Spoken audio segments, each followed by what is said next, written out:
દિયોદર તાલુકાની રવેલવા પ્રાથમિક શાળામાં શાળા પ્રવેશોત્સવ અને કન્યા કેળવણી મહોત્સવની ઉજવણી કરવામાં આવી। આજે તારીખ 28/6/2025ના રોજ રવેલવા પ્રાથમિક શાળામાં શાળા પ્રવેશોત્સવ અને કન્યા કેળવણી મહોત્સવની ઉજવણી કરવામાં આવી। આ કાર્યક્રમના અધ્યક્ષ શ્રી તાલુકા વિકાસ અધિકારી સાહેબ શ્રી સામળભાઈ પટેલ, ભાજપના દિયોદર તાલુકાના ઉપપ્રમુખ બાબુભાઈ સુથાર, સરપંચ શ્રી રમેશભાઈ પટેલ, એસએમસીના અધ્યક્ષ રૂપસિંહભાઈ પટેલ તથા ગોસ્વામી કૈલાસપુરી પટેલ, કલાભાઈ શિક્ષક તેમજ વિપુલભાઈ શિક્ષક તેમજ માજી સરપંચ હસમુખભાઈ તથા એસએમસીના સભ્યોનું સ્વાગત કરવામાં આવ્યું। આચાર્ય શ્રી અંજનાબા અને પી.કે. ઠાકોર મહેમાનોને આવકાર્યા। શાળામાં બાલવાટિકા અને આંગણવાડીના બાળકોને પ્રવેશ આપવામાં આવ્યો। તમામ વિભાગના પ્રથમ નંબરે આવનાર 63 બાળકોને ઇનામ આપી પ્રોત્સાહિત કરવામાં આવ્યા।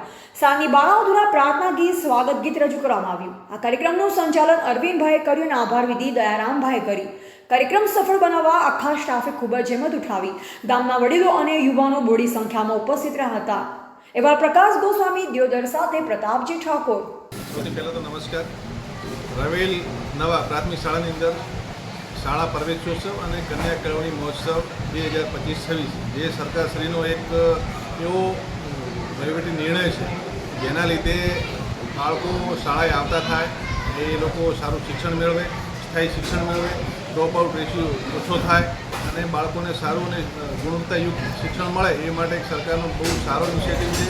આ જ્યારે આપણા બાળકો બીજી જગ્યાએ જવું ના પડે ને શાળામાં ભણે અને સારો અભ્યાસ મેળવે એના માટે આજે રવેલ નવા પ્રાથમિક શાળાની અંદર પાપા પગલી માંડવા માટે જે બાળકો આવેલા હતા એમને આવકારીને શાળામાં પ્રવેશ અપાવ્યો છે। આ પ્રોગ્રામ દરમિયાન ગામ લોકોને શાળા પરિવારનો જેટલો ઉત્સાહ જોવા મળ્યો છે એવો મહદઅંશે ક્યાંક ઓછો જોવા મળતો હોય છે, પણ આ શાળાની અંદર ખૂબ જ સારો ઉત્સાહ છે। શાળા પરિવારનો પણ એટલી બધી મહેનત છે જેના લીધે આ ગામના ઘણા બધા બાળકોએ રાજ્ય લેવલે પણ પોતાની કારકિર્દી ઝળકાવી છે। એ બદલ તમામ શાળા પરિવાર, ગામજનોને તાલુકા વહીવટીતંત્ર તરફથી અભિનંદન આપું છું।